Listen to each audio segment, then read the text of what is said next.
जंगलમાં રહજે આમ आदिवासी जंगल रखवाला रे।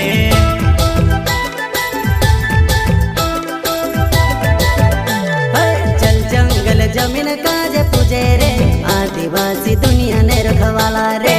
बाप देव खतरी काजे पूजे रे आदिवासी सबसे निराला रे।